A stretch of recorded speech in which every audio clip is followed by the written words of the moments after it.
Hey, it's Miss Mocha. I'm back with my story behind the children of Israel in the wilderness, part two. Tonight we're talking about the children of Israel and how Exodus describes their history from Egypt into the wilderness to the land that God promised them. So, this is my part two.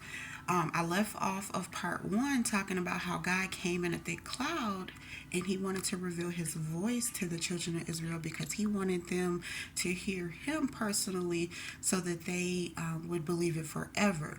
And so of course, he wanted to show his power and might to them plus his voice because he needed to establish some rules with them if the people were going to be his special people and be his chosen nation. Okay, so holy nation is what he called them. So he had to lay down some rules, some guidelines. You know. Okay, so we're starting off part two in chapter 20, where he's in this thick cloud and he spoke the 10 Commandments to the people so that they could keep his covenant. So, if you don't know what that is, you could check it out in Exodus or Deuteronomy. I've made a video on it as well. You could check out my video and it goes over what the 10 Commandments are. He spoke those to them, and then after they heard thunder and they saw lightning and they heard the noise of the trumpet and the mountain started smoking, so they moved about the way, okay, because they were scared. They, again, the children of Israel, they did not have a Bible. They didn't have anything to go off of other than Moses and what they saw. So they were struggling with fear a lot, doubt, trusting him, trusting Moses.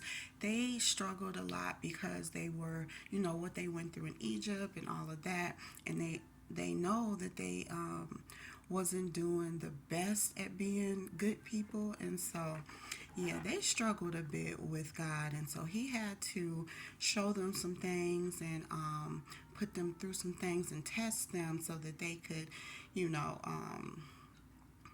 get right. We'll say that, to get right. And so they were scared when they saw the mountain smoking and heard the thundering and saw the lightning and heard the loud trumpet noise. And so they told Moses to just speak to them and that they would listen, but they didn't want God to come back to speak to them because they were scared that they would die, that he would kill them. So Moses told them, do not fear.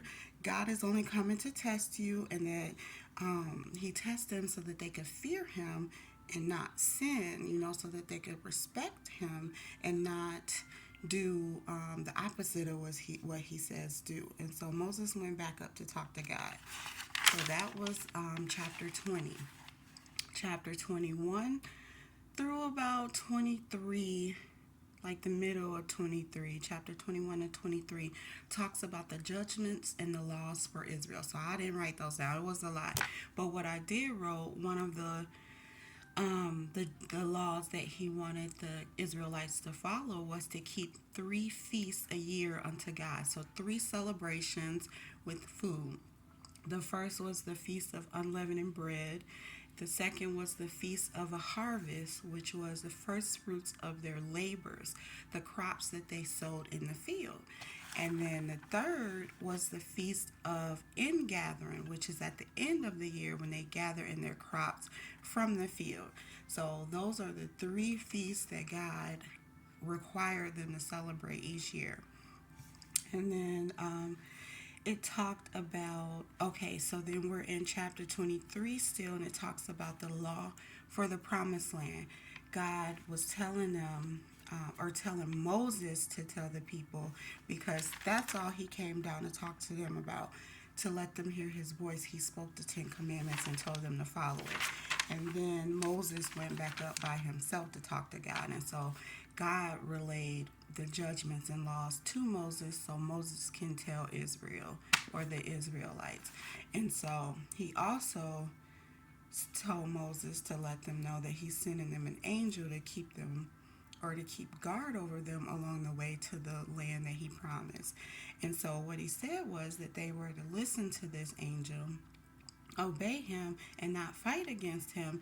And if they do and do all that God says, then he will be an enemy to their enemies and an adversary to their adversaries.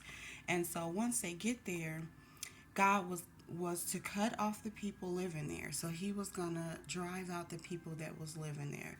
And then he told Israel, the Israelites, that they were not to bow down to those people's gods, nor serve them, nor do their work. Instead, the Israelites will destroy them and destroy their images, their false gods, or their idols.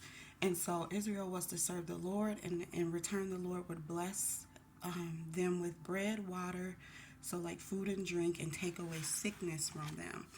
He said also that they would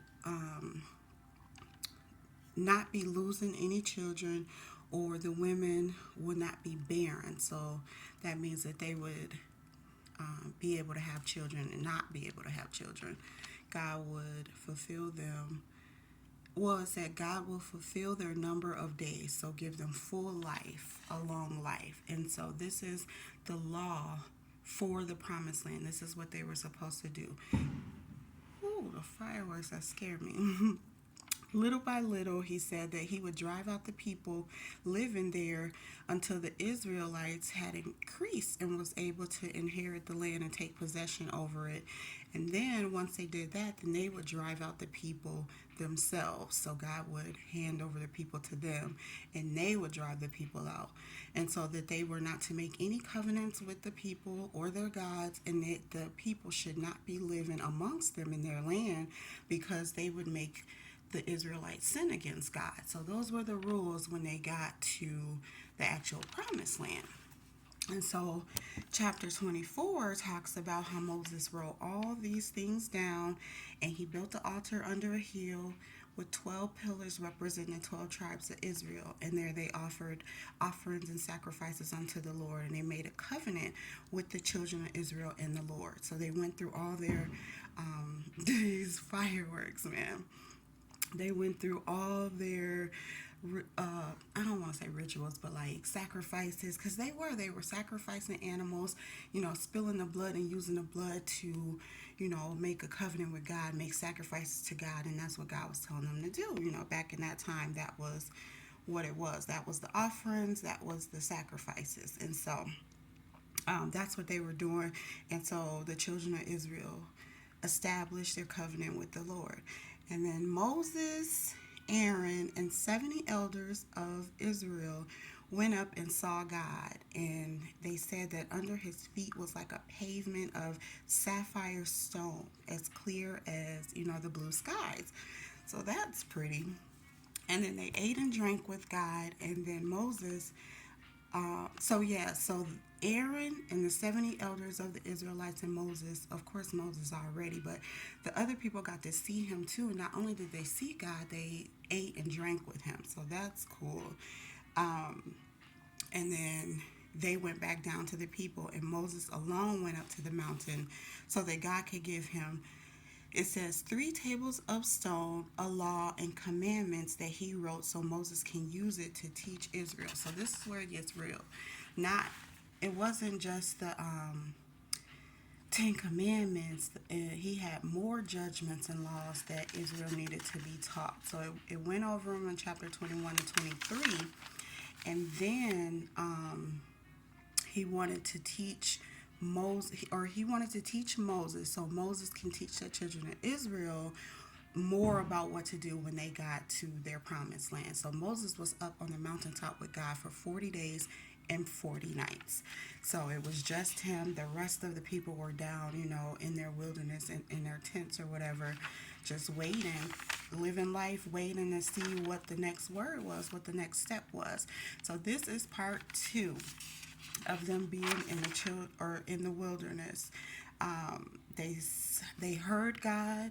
Some of the people saw God, ate and drank with God, and then God gave them judgments and laws and 10 commandments that they would need to follow, and God gave them law for what they were supposed to do once they entered the promised land. And so God is not done. I will come back with our part 3 tonight and talk about what he had wrote on those 3 tables of stone, the law and the commandments that Moses needed to teach the children of Israel once they got to the promised land. There was more. So, all right. Thanks for listening.